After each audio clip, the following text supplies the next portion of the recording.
할렐루야. 우리 앞뒤 자 계시면 인사 나누겠습니다. 안녕하십니까? 반갑습니다. 네, 안녕하십니까? 반갑습니다. 제가 올 한 해 계속 설교하는 주제를 여러분들이 아마 감지하고 계실 듯 합니다. 주제대로 구원하자, 한 사람이 한 사람을. 이 주제만 세워놓고 표만 세워놓고 엉뚱한 설교하면 안 되잖아요. 그래서 항상 전도에 대한 설교로 계속 반복하고 있습니다. 때로는 전도자의 사명에 대한 말씀을, 때로는 예수 믿는 자의 복이 얼마나 귀한 것인가 그걸 알고 또 다른 사람에게 이 복을 전달해야 되지 않겠나, 우리만 이 복을 누리면 안 되지 않나, 이제 그런 방향으로 지금 가고 있습니다. 오늘도 그 얘기입니다. 그 말씀입니다. 저와 여러분에게 임한 복이 얼마나 큰 건지 그걸 알면 감사, 찬송할 뿐만 아니라 야, 이 복을 내 남편에게, 내 아들에게, 내 자녀에게, 내 손주에게, 이웃에게 전달해야지. 그런 마음이 여러분 가운데 가득 찰 수 있게 되기를 간절히 소원합니다. 오늘 본문의 말씀은 이스라엘 백성들을 향한 말씀인데요. 우리가 이사야서를 봤는데 이스라엘 백성들은 바벨론 또 페르시아에서 70년 동안 포로 생활을 했지 않았습니까? 그런데 포로 전에 선지자를 세우셔가지고 하나님이 너희들 이렇게 살면 안 된다, 너희들 이렇게 살면 포로 될 거야, 이렇게 계속 말씀해 주셨습니다. 그리고 포로로 끌려간 이후에도 하나님 선지자를 세워가지고 계속 말씀을 전했거든요. 그런데 이 이사야서는 포로가 되기 전, 포로 70년 살기 전에 하나님이 이사야 선지자를 불러가지고 이스라엘 백성들에게 말씀을 주신 거거든요. 근데 이 말씀은 과거를 이야기도 하고 그리고 미래를 이야기도 합니다. 신학자들이 놀라운 것을 발견했는데 이사야서는 몇 장까지 있죠? 66장까지 있습니다. 성경 전체가 몇 권이죠? 66권으로 되어 있습니다. 그래서 39권 앞에는 구약이고 그 다음 뒤에 27권은 신약으로 구성되어 있습니다. 그런데 이사야서가 꼭 성경에 축소한 것 같다는 겁니다. 그래서 앞에 39장은 구약적 메시지라 하면 뒤에 27장, 66장까지는 신약적 메시지다, 그렇게 볼 수 있는 거라는 겁니다. 우리가 읽었는데 우리 읽은 마지막에 보면 다시는 해가 지지 아니하며 뭐 이런 이야기 쭉 있잖아요. 어디서 읽었죠? 요한계시록에 있는 내용들입니다. 요한계시록, 아직 써지지도 않은 요한계시록. 그런데 이사야 선지자가 장래에 하나님의 백성들이 이런 복을 받을 것이라고 쫙 써놨는데 그것을 요한계시록에서 반복하고 있다. 여러분, 요한계시록은 요한이 쓴 게 맞지만 자기 자의로 쓴 게 아닙니다. 반모섬에서 하나님이 환상을 보여주셔서 내가 본 것을, 내가 들은 것을 기록하라, 그래가지고 기록한 게 요한계시록이에요. 그러니까 이사야서에서 말씀하신 하나님이나 요한계시록에서 말씀하신 하나님이나 동일한 하나님인 줄로 믿습니다. 자, 그래서 첫 번째는 우리들의 과거는 어땠나 살펴보고, 그리고 구원받은 우리들이 복은 무엇인가, 그 다음에 우리의 최종적인 승리는 무엇인가, 이렇게 세 가지로 본문이 말씀하고 있습니다. 그래서 살피려고 합니다. 첫째는 우리들의 과거의 안타까운 모습입니다. 15절 상반절 말씀을 읽어보겠습니다. 15절입니다. 전에는 네가 버림을 당하며 미움을 당하였으므로 네게로 가는 자가 없었으나, 전에는, 우리가 예수 믿기 전에는 그 말입니다. 이스라엘 백성들이 하나님께 돌아오기 전에는 그런 뜻입니다. 우리가 하나님께 돌아오기 전에는 어떤 상황이냐? 버림당했습니다. 죄와 허물로 죽었던 존재이고 미움을 당했습니다. 세상 사람도 또 하나님으로부터, 그리고 세상 사람들이 우리에게 다가오지 아니한, 또 하나님의 백성들이 또 하나님이 그에게 다가가지 아니하는 그런 상황들을 맞이하게 되었다. 그래서 이스라엘 백성들에게 전에는, 그 말은 율법 시대에는 그런 의미로 받을 수 있고요. 우리들에게 전에는 예수 믿지 않았던 때, 그렇게 생각할 수 있습니다. 이스라엘 백성들은 하나님으로부터 율법을 받았는데요. 이 율법은 하나님의 백성으로 이렇게 살아야 한다. 하나님의 백성은 거룩한 백성으로 너희들의 행복을 위해서 이 율법을 제공한다. 그런 의미로 주셨거든요. 그러니까 율법을 잘 지키면 하나님의 백성으로 잘 살 수 있는 거죠. 그런데 이스라엘 백성들이 율법을 잘 못 지킨 거예요. 계속 넘어지는 겁니다. 그러니까 이 율법이 잘못됐구나, 그게 아닙니다. 율법이 문제가 아니라 그것을 지키는 백성들에게 문제가 있었죠. 율법을 잘 준수해야 하는데 그 율법을 등한히하고 에이 너무 못 지키겠어 하면서 율법을 없이 여기니까 하나님의 말씀을 없이 여기는 거잖아요. 그러니까 버림을 당하고 미움을 당하고, 하나님이 우상 숭배하지 말라 그랬는데 그 말씀을 귀띠등으로 여기고 이방 우상 섬김을 그렇게 하니까 마침내 황폐하게 되었어요. 마침내 포로로 끌려가는 그런 상황이 되고 마른 거죠. 율법을 떠남으로 말미암아 버림과 미움과 황폐를 만나게 되었다, 그런 얘기입니다. 율법은 한마디로 행함으로 구원이다, 그렇게 말할 수 있지 않습니까? 그러니까 하나님이 이 율법을 주셨는데 너무 백성들이 힘들어하고 지키지 못하는 겁니다. 그러니까 하나님이 또 다른 법을 주셨습니다. 그게 뭔가? 복음의 법입니다. 율법 대신 새로운 은혜의 법을 주셨는데 이것은 예수 그리스도를 통하여 주시는 복입니다. 인간의 죄를 구속하기 위하여 예수님을 십자가에 달게 하시고 인생들의 모든 죄를 거기에 묻으시고 그 사실을 나의 사실로 믿는 자들, 믿기만 하면 행위와 관계없이 의롭다 하시고 구원해 주시는 그러한 복음, 참으로 복된 법을 우리에게 주신 것이죠. 우리 한번 읽어보겠습니다. 로마서 3장 20절 22절, 좀 길지만 읽어보겠습니다. 그러므로 율법의 행위로 그의 앞에 의롭다 하심 얻을 육체가 없나니 율법으로는 죄를 깨달음이니라. 이제는 율법 외에 하나님의 한 의가 나타났으니 곧 예수 그리스도를 믿음으로 말미암아 모든 믿는 자에게 미치는 하나님의 의인이 차별이 없느니라. 아멘.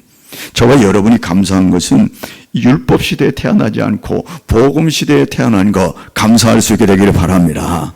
이 율법 아닌 복음의 법을 주시기 위해서 당신의 아들, 하나님의 아들을 희생시키신 그 하나님, 우리가 그 하나님을 찬송할 수 있게 되기를 바랍니다. 그러므로 우리가 이 복음을 더 귀히 여기고 아직도 이 복음의 안으로 들어오지 못한 우리 이웃들, 우리의 자녀들, 우리의 일가 친척들을 소개해서 율법이 아닌 복음으로 말미암아 믿기만 하면 구원 얻는 이 놀라운 복을 저들에도 소개해서 저들도 저와 여러분 같이 구원과 영광에 이르게 되기를 주의 이름으로 축복합니다. 두 번째, 구원받은 백성들에게 임하는 복을 말합니다. 15절 하반절 말씀입니다. 이제는 내가 너를 영원한 아름다움과 대대의 기쁨이 되게 하리니. 아멘.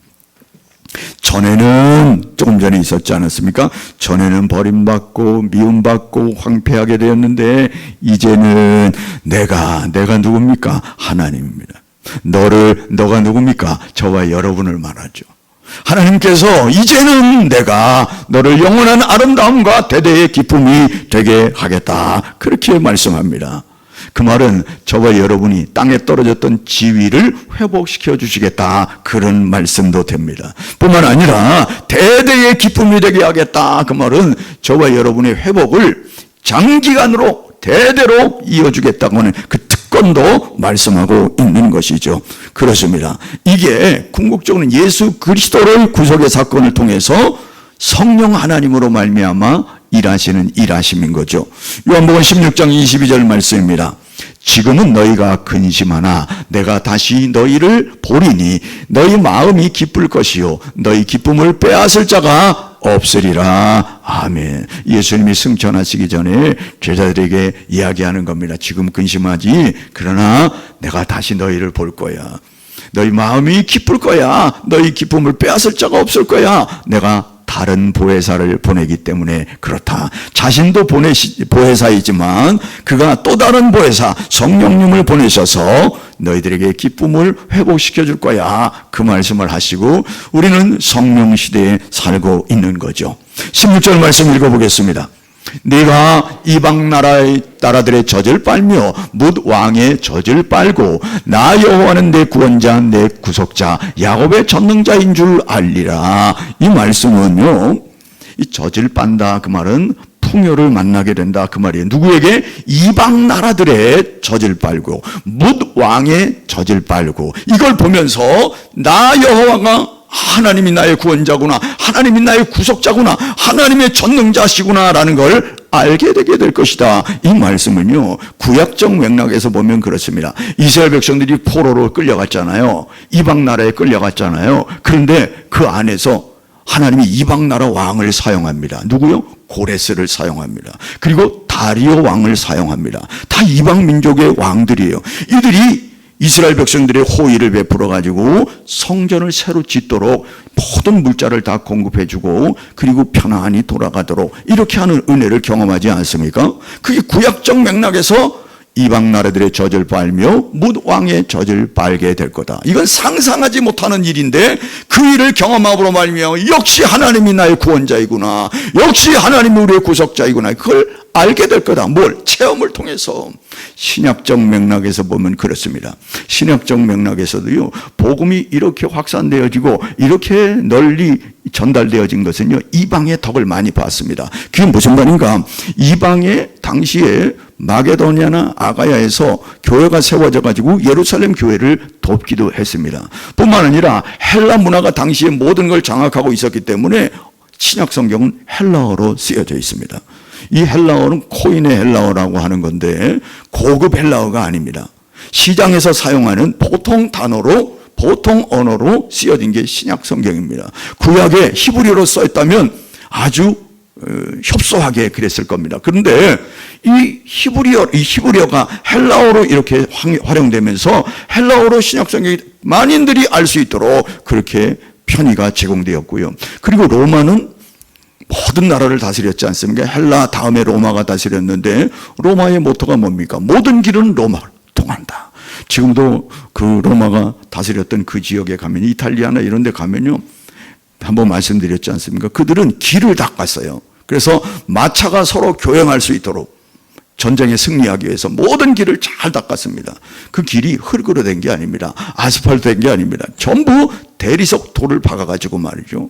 지금도 밴들밴들합니다. 사람들이 거기 얼마나 다녀가지고 대리석 큰 돌들을 박아가지고 도로를 만들었어요.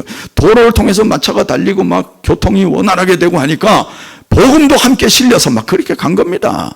그렇게 해가지고 복음이 확산되어지는데 영향력을 끼쳤다. 누굴 통해서? 이방의 나라들, 이방의 왕들을 통해서 이런 풍요를 만나게 되는, 생각지도 못하는 일이죠. 그러니까 그 일을 만나고 나서 체험적으로, 이야, 역시 하나님 구원자구나, 역시 하나님은 우리를 구속하셨구나, 하나님은 전능자 하나님이구나, 이렇게 노래하게 된다는 겁니다. 더 나아가서 17절 말씀을 봅니다. 내가 금을 가지고 노를 대신하며 은을 가지고 철을 대신하며 노수로 나무를 대신하며 철로 돌을 대신하며 화평을 세워 관원으로 삼으며 공의를 세워 감독으로 삼으리니. 누가? 내가, 하나님이. 하나님의 백성들의 풍요를 말합니다. 여러분, 금을 가지고 노를 대신하다니, 예? 금을 돌처럼 쓴다 그 말이죠. 하나님이 은혜 주셔서 이런 복이 지혜와 특권이 격상되는 것을 상징적으로 표현하는 것입니다. 18절도 이렇게 말합니다. 다시는 강포한 일이 내게 들리지 않을 것이요 황포와 파멸이 내 국경 안에 다시 없을 것이며 내가 내 성벽을 구원하라, 내 성문을 찬송이라 부를 것이라. 할렐루야. 하나님께서 구원받은 백성들의 장래를 찬란하게 책임지실 것을 약속하고 있습니다. 누구에게? 저와 여러분에게. 마지막 세 번째, 구원받은 백성들이 최종 승리한다는 겁니다. 지금은 좀 힘들고 어렵고 삶이 고통스럽고 많은 문제 속에 지내도 그것 가지고 절망하지 마라, 낭망하지 마라. 19절 말씀입니다. 다시는 낮에 해가 내 빛이 되지 아니하며 달도 내게 빛을 비추지 않을 것이요 오직 여호와가 내게 영원한 빛이 되며 내 하나님이 내 영광이 되리니. 아멘. 달이 없어진다는 거예요. 해가 없어진다는 겁니다. 없어진다는 것보다는 있지만 하나님의 찬란한 영광이 그것을 덮고도 남는다는 거예요. 예? 그런 은혜를 지금 이야기하고 있습니다. 20절 말씀도 보겠습니다. 다시는 내 해가 지지 아니하며 내 달이 물러가지 아니할 것은 여호와가 내 영원한 빛이 되고 내 슬픔의 날이 끝날 것임이라. 할렐루야. 누구에게? 구원받은 백성들에게 하나님이 이러한 장래를 보장하고 있다는 겁니다. 계속해서 말씀하는 거예요. 21절도 있습니다. 내 백성이 다 의롭게 되어 영원한 땅을 차지하리니 그들은 내가 심은 가지요 내가 손으로 만든 것으로서 나의 영광을 나타내실 것인지. 22절도 봅니다. 그 작은 자가 천명을 이루겠고 그 약한 자가 강국을 이룰 것이라. 때가 되면 나 여호와가 속히 이루리라. 할렐루야. 이게 구원받은 백성들이 누릴 은혜라고 하는 것입니다. 여러분, 여기 작은 자가 천명을 이루겠고 그 약한 자가 강국을 이룰 것이다. 이거 어마어마한 복을 얘기하잖아요. 그런데 이거 전에 이스라엘 백성들의 초라한 모습도 기록되어 있어요. 이사야서 30장 17절 말씀이에요. 한 사람이 꾸짖은즉 1000명이 도망가겠고 5이 꾸짖은즉 너희가 다 도망가고 너희 남은 자는 겨우 산꼭대기에 깃대 같겠고 산마루 위에 기치 같으리라 하셨느니라.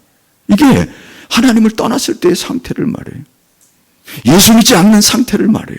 그런데 이제는 달라졌다는 겁니다. 이제는 작은 자가 1000명을 이루겠고 여기 한 사람이 꾸짖은즉 1000명이 도망갔는데 이제는 한 사람이 작은 사람이 1000명을 이루겠고 약한 자가 강국을 이루겠다고요. 예, 죄와 허물로 죽었던 존재가 하나님의 자녀가 되고 하나님을 아버지라고 부르는 그런 놀라운 은혜를 누릴 뿐만 아니라 장차 약속하신 찬란한 천국을 받게 될 것을 말씀하고 있습니다. 예, 이게 예수 믿는 자의 복이라는 겁니다. 그런데 어떻게 된? 때가 되면 나 여호와가 속히 이루리라. 지금까지 말한 모든 것들을 때가 되면 내가 이루겠는데 속히 이루겠다고요. 누가? 나 여호와가. 여러분, 때가 되면 그 말은 그것의 때입니다. 그것의 때라고 하는 건 조금 전에 말씀한 이 모든 그것들을 내가 때가 되면 이루리라. 먼저는 한번 이루셨습니다. 그게 언젠가? 갈라디아서 4장 4절 말씀이요. 신약성경.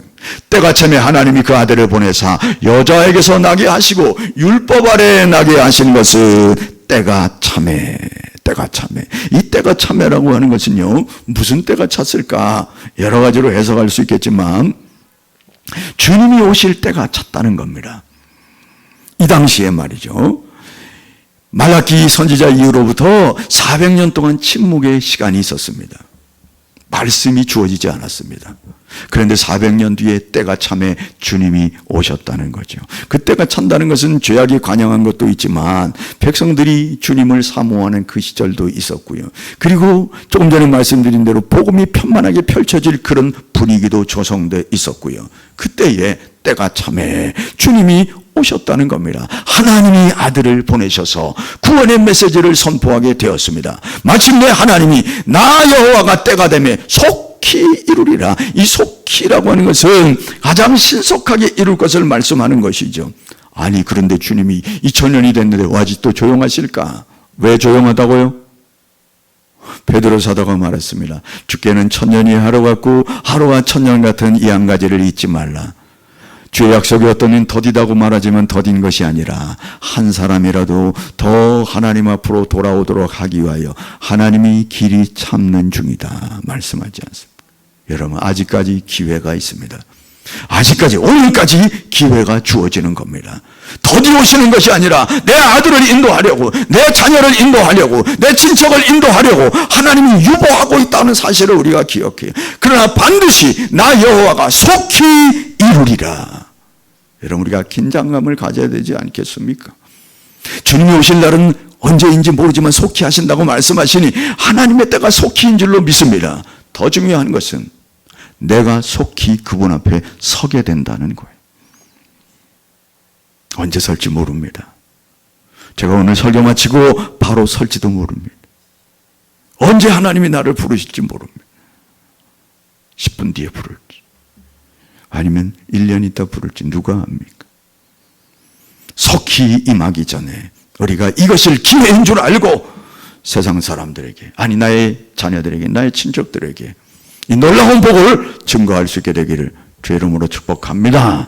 하나님 아버지 은혜를 감사드립니다. 구원받은 자의 복이 어떤 것인가? 오늘 말씀을 통하여 도전을 주신 이유가 무엇이겠습니까? 다시 한번 우리가 깨닫고 이 놀라운 하나님의 은혜를 선포하게 하여 주옵소서. 예수님의 이름으로 감사하며 기도하옵나이다. 아멘. 찬양합니다.